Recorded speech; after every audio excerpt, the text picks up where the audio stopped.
आज मैं इंटर की उर्दू का क्लास शुरू कर रहा हूँ।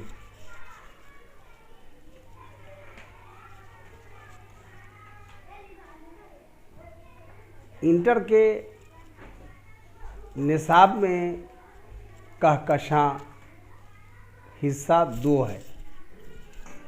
उसमें पहला मजमून खाका है। खाका का नाम दिया गया है नज़ीर अहमद की कहानी। उसके खाका निगार हैं मिर्ज़ा फ़रहतुल्लाह बेग। तो ऑप्शंस के सवाल तो हल होंगे ही, साथ साथ जो सवालात 1 नंबर में 3 नंबर में पूछे जाते हैं उसके जवाब भी वो हल कर लेंगे।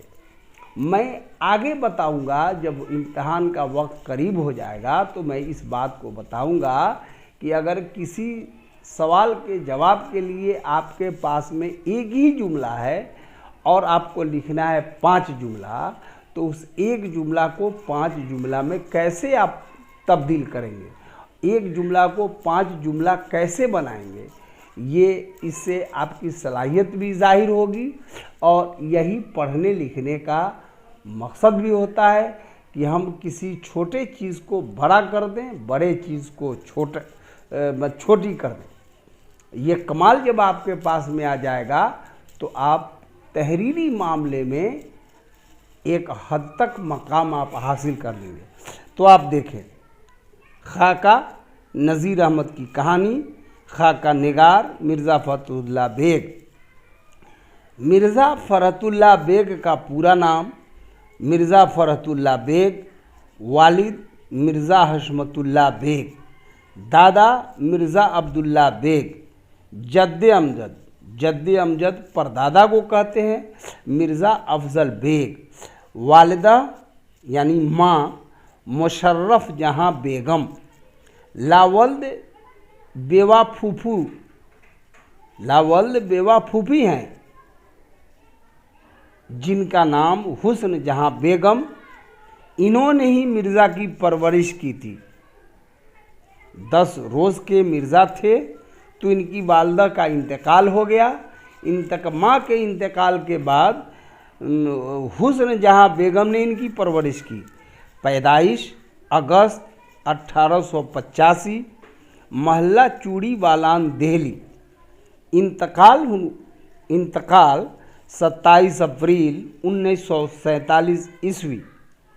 मदफून यानी यह दफन हुए।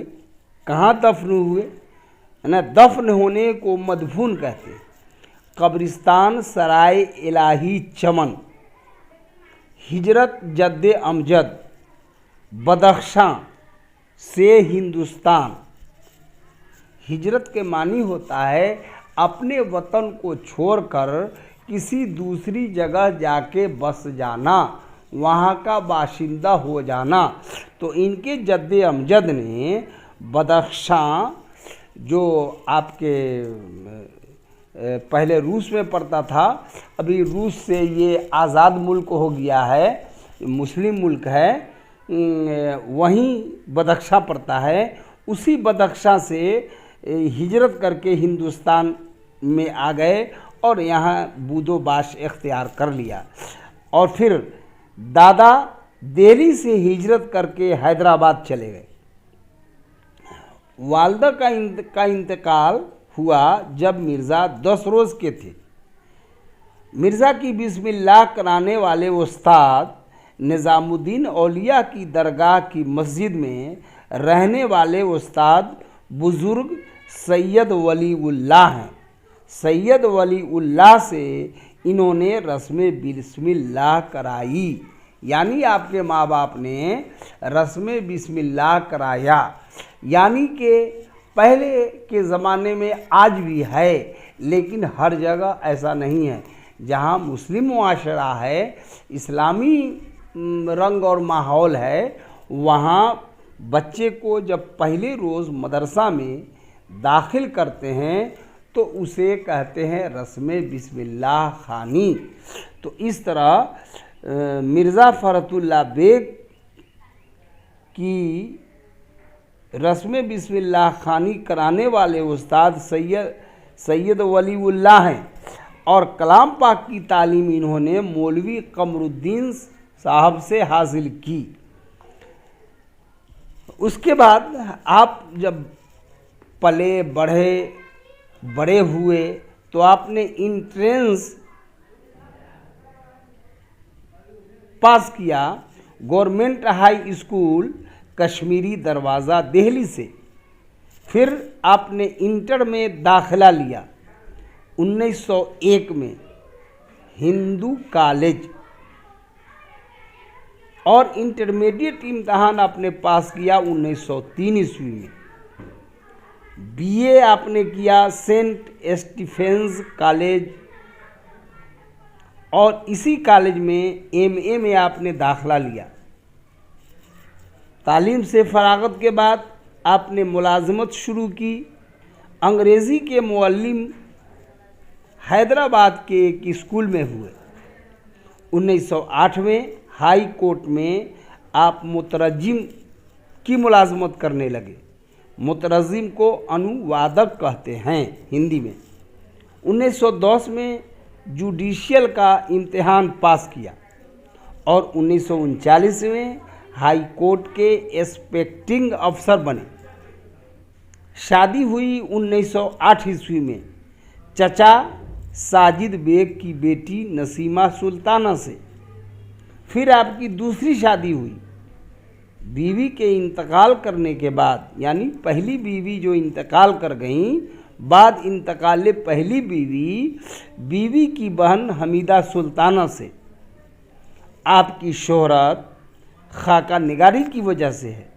शोहरत खाका डॉक्टर नज़ीर अहमद की कहानी कुछ मेरी कुछ उनकी ज़बानी से है। आपके तसनीफ़ात में फूल वालों की सैर, मज़ामीन फ़रहत, इंशा, दीवाने यकीन, दीवाने नज़ीर, मेरी दास्तान, मेरी शायरी और मज़ामीन फ़रहत जो ऊपर में आपने पढ़ा वह 7 जिल्दों में है। तो इतनी सी बात हमने जो जान ली वो मिर्ज़ा फ़रहतुल्लाह बेग के बारे में। इसको आप ऐसा भी कर सकते हैं, अगर आपके कोई साथी हों तो क्लासमेट हों तो उनसे बैठकर, यानी आप इसको याद करें और उनको बैठ कर के ये कहानी के तौर पर समझाएं, बताएं।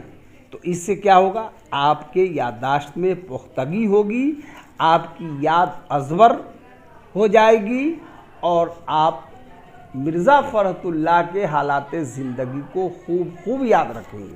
अगर ये पॉइंट्स आपने याद किया तो मिर्ज़ा फ़रहतुल्लाह बेग की हालात ज़िंदगी पर आप एक कम वक्त में तकरीर कर सकते हैं, तहरीर कर सकते हैं, लिख भी सकते हैं और बोल भी सकते हैं।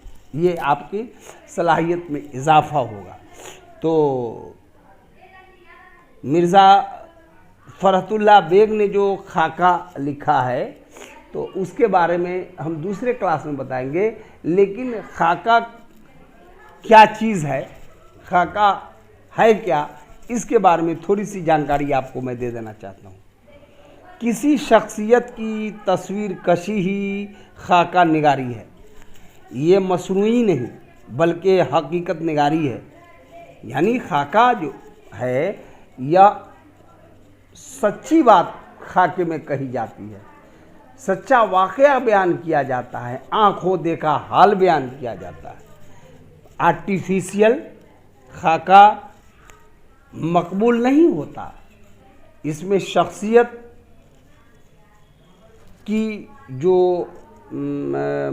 शख्सियत के मुतालिक जो बातें हैं उसी को अदबी अंदाज में पेश किया जाता है। सच्ची तस्वीर कशी ही खाका की जान होती है। मुलाज़ा कीजिएगा, सच्ची तस्वीर कशी ही खाका की जान होती है। खाका निगारी खाका निगार अगर कारी को रोलाता ही रह जाए तो वह अच्छा खाका नहीं होगा, और अगर इस कदर रंग आमेज़ी हो जाए, यानी खाके में हो जाए, पढ़ने वाला हंसता ही रह जाए, तो भी उसे अच्छा खाका नहीं कहेंगे।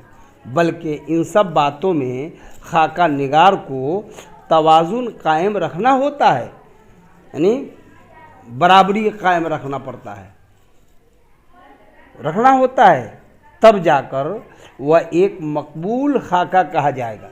मिर्ज़ा फ़रहतुल्लाह का खाका जो उन्होंने अपने उस्ताद डॉक्टर नज़ीर अहमद के ऊपर लिखा है, वह उनका शाहकार कहा जाएगा, जो उर्दू दुनिया का पहला खाका है, और उनकी शोहरत की वजह भी वही खाका है। इस ज़माने में बहुत सारे लोग खाका निगारी कर रहे हैं, जिनके नाम आपको किताब में पढ़ने को मिलेगा। मैं इख्तिसार की वजह से यहाँ नहीं डाला है कि बात लंबी हो जाएगी, और मुख्तसर वक्त में आपको समझना है और ज़हन नशी इसको करना है। खाका निगारी अब बहुत सारे लोग कर रहे हैं, और खाका निगारी में कई तरह के मजमून भी अब आ रहे हैं, इसलिए अब खाका निगारी को फ़रोग़ मिला है, बहुत लोग लिखने वाले हो गए हैं, और हर लोगों ने उसको और अच्छा से अच्छा रंग ढंग में लिखा है। लिहाजा खाका को पढ़ने के बाद ये महसूस होता है किसी शख्सियत की मुकम्मल ज़िंदगी नहीं, ज़िंदगी का कोई एक पहलू बयान किया जाएगा। और एक पहलू जैसे डॉक्टर नज़ीर अहमद है, उनके पढ़ाने का तरीक़ा और उनका मिजाज क्या था, इसी को मिर्ज़ा फ़रहतुल्लाह बेग ने अपने खाके में नज़ीर अहमद की कहानी कुछ मेरी कुछ उनकी ज़मानी में पेश किया है। और इसको आप अगले क्लास में मैं आपको इख्तिसार में ही बताऊंगा, और पॉइंट करके मैं समझाऊंगा, जो आप इसको समझेंगे। जो सवालात होंगे आपके किताब में, इसकी रोशनी में आप चाहेंगे तो सवालात को खुद लिख सकते हैं, उसका जवाब आप खुद दे सकते हैं। इससे आपको बहुत फ़ायदा होगा इंशाअल्लाह।